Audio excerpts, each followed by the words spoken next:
guys, I'm so excited to be sitting across from Jeff Kinley. This man's roster, his resume, it's intense. I can't remember all of it. 40 books. He's been on shows with the likes of Glenn Beck, Ben Shapiro. You have your own show and program. Tell me a little bit about your ministry and what you do. Yeah, so basically my ministry is primarily focused on Bible prophecy, on the end time, discerning the times, helping the bride understand where she is and how to get ready for the return of Jesus. So I have two shows, Jeff Kinley Live on his channel, and then also the King is Coming television program, formerly hosted by Ed Heinzen. So you think it's important too to prepare, right? Absolutely, yeah. Most definitely. So we were just in Israel, and we were filming a series called Roadmap to Armageddon, and it's a very similar concept. Here's your Boy Scout handbook to the last days and end times and what's going to be happening. But along the way, we want to hear from people like you who've been studying it for a lot longer than we have. And so there's this event that takes place kind of around the mid-tribulation. We talk about it a lot. It's one of these angsty things, but the Abomination of Desolation. Why is this such an important moment in time for us? Yeah, because during the tribulation period, God's turning his attention back to Israel. He wants to woo Israel back, romance Israel back. It's going to be a horrible, terrible time for the nation Israel during that time. But at that midpoint, Antichrist is going to break a peace treaty that he made with the Israeli people. And during that time, he's going to enter into the Holy of Holies. 2 Thessalonians tells us, chapter 2, verse 4, he's going to commit the abomination of desolation, desecrate that place, and essentially proclaim himself to be God. He will exalt himself above every god or so-called object of worship. Particularly this relates to the Jewish people because at that time there's going to be another attempted Holocaust. Revelation 12 tells us he's going to go after the Jewish people. They're going to run to the wilderness. God's going to supernaturally protect them, but it will be a time of horrific persecution.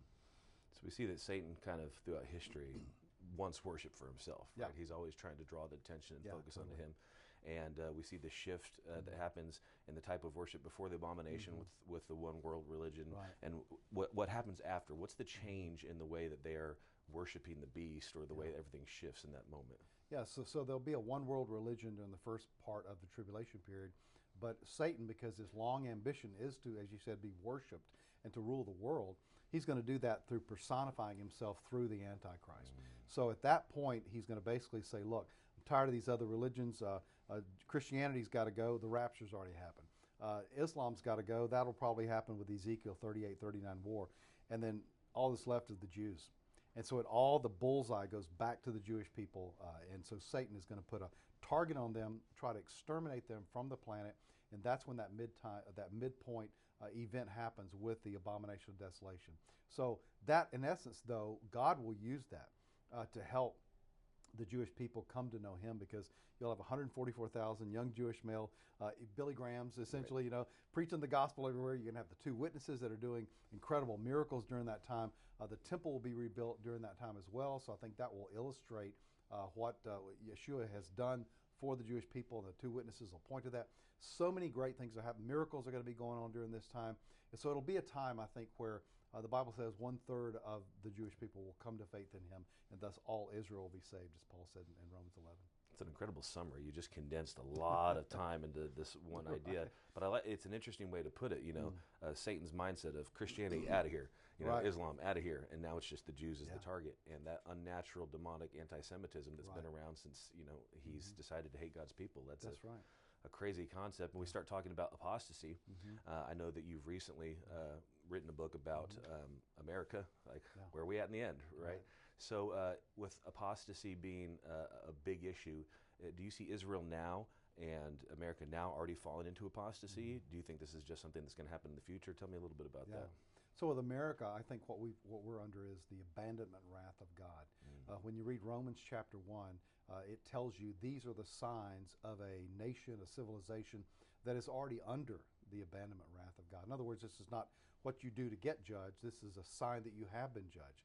So you have the rejection of God as creator, the sexual revolution, homosexual revolution, inventors of evil, to the point where God says he gives them over to their own sin.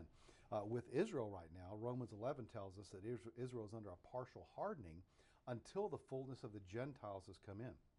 And I take that fullness to mean when the church has been complete, the church has been raptured, God's going to turn all his attention. I tell people like this, it's like God has Israel, and then all of a sudden the Jewish people rejected Messiah. He put Israel on the back burner, but he's not done with her. Right. And so now he's dealing with Jew and Gentile across the whole world.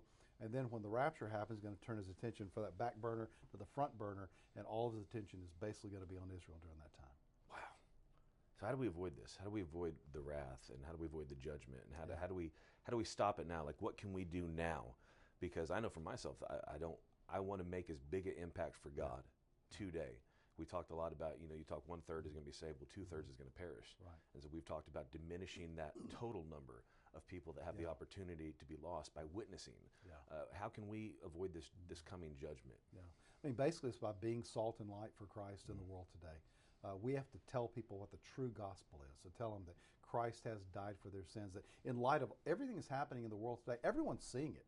It's not as if no one's seeing what's going on. I mean, now we've got this war in Israel. I mean, this is the golden moment for believers to be able to point people to the Messiah, to point people to salvation, because the whole world is setting up for the end times. And so it's a great kind of segue to say, hey, have you noticed what's going on in the world today? The Bible says something about that, and it tells us we're headed towards a time. Essentially, we're ramping up to Revelation. So I think it's a great segue. People have a gift from God, if you will, these times, to be able to help people know who Christ is and how to come to him. It's funny you say gift, because so many people look at these types of moments and they say, why is this happening? But anything that is used, anything that you can face, that you now rise above and overcome, right? That's actually a benefit to you. Discipline, really, like as a parent to a child, like you discipline them, that's for their benefit, so that they will do the right thing. So that's incredible insight. People need to hear from you.